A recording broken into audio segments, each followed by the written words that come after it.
I'm here with Andy Vences from San Jose, California, top-ranked fighter. He's the current WBC Continental America's super featherweight champion. He's 20-0, 12 knockouts. He's coming off a win back in November on the Jose Ramirez undercard. Andy, how are you today, man? Doing good. You got a fight coming up on March 10th against Erick de Leon. You want to tell me a little bit about that fight? Yeah, you know, this is a huge fight. This is the biggest fight of my career against a known fighter that's, you know, up in the ranks. He's 17-0, 10 knockouts. This is the type of fight that people want to see, you know, a 17-0 guy versus 20-0 contender.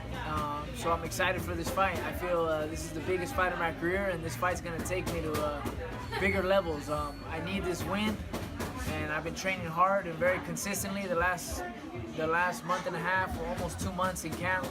So I'm ready, man. I'm ready to show the people, ready to show the world who I am. Like you said, Andy, this is one of the biggest fights, or probably the biggest fight of your career to this day.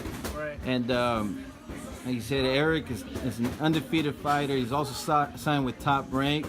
A lot of SoCal reporters are blowing this kid up, man. I mean, he's been in the gym with Mikey Garcia, with Brandon Dio. He's down in Oxnard working right now. Like you say, it could be a tough fight. Like you said, getting this win over him, I mean, you're 20-0. You think that can get you in line at, you know, top 10, or maybe even get you a chance to start calling out some of these champions? What do you think it can put you in? Yeah, I think winning this fight is going to put me in line to fight for a world title. Like, I don't doubt it. Just knowing the fighter that I'm fighting, and you know how blown up he is by the SoCal media, and you know the things he's accomplished as an amateur and everything he's done. It's great for me, but you know, a lot of reporters, I feel, are doubting me, doubting my power, doubting my experience, and doubting my experience here in the pros. I feel the professionals are different than the amateurs, and you know, I look at Erick, I look at how he started, I look at where he's at now, and what I look for is improvements. And you know, yeah, he's strong and aggressive, but who has Erick fought? Who has Erick been in their way? And you know, those are some of the things the SoCal reporters got to be honest with themselves and know that who's he fought? Like, I know he's 17-0, but who's he fought? I feel like I'm the first fighter he's gonna face. It's actually a fighter who actually knows how to counterpunch, who actually knows how to be aggressive. So it's gonna be an interesting fight too, because Erick's been scheduled for 8 to 10 rounds, but he's never been past 6 rounds. So keep that in mind too. So it's going to be a great fight. I'm ready to go the full 10 rounds. Is it going to go the 10 rounds? I don't think it is. Just stylistically, I know me and him, it's the styles that are going to clash, you know? It's going to be a classic fight at the STUBHUB, a historical place where many big boxing matches have happened. So man, I'm excited and I'm anxious, but this fight is going to take me to new levels, and hopefully you'll put me in line to fight for a world title. And you know, you made some pretty good points.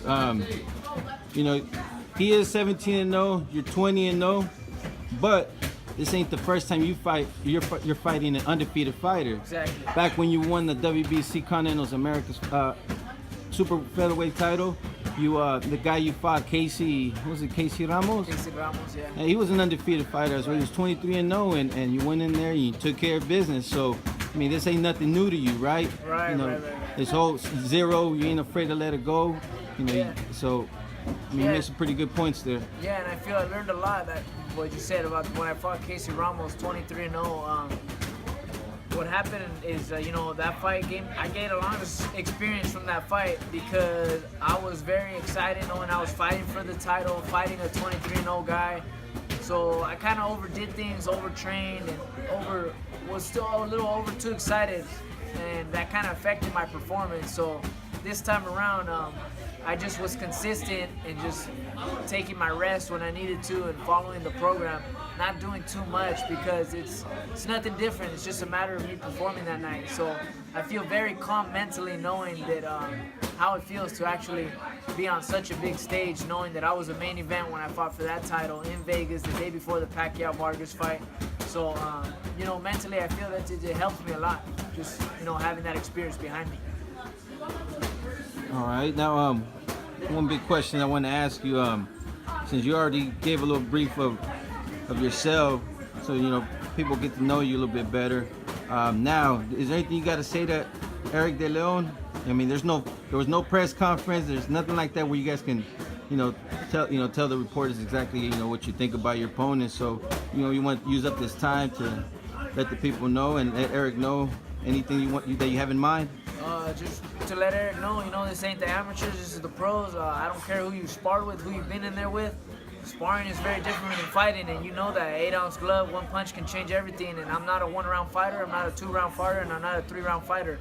So come how you want to come at me, you're gonna run into some power, you're gonna run into some technique, and you're gonna have problems with me, and you're gonna sink in the water, and you're not gonna make it out, bro. And I've known you for a while, I've been following you for a while, and I've been studying you for a while. So it's over. I'm just ready to take you out, bro. Ready to cross you off the list and ready to move forward. And this fight that you're having on March 10th, it's a 10-round fight. How do you feel about that? 10. This is your first fight at 10 rounds.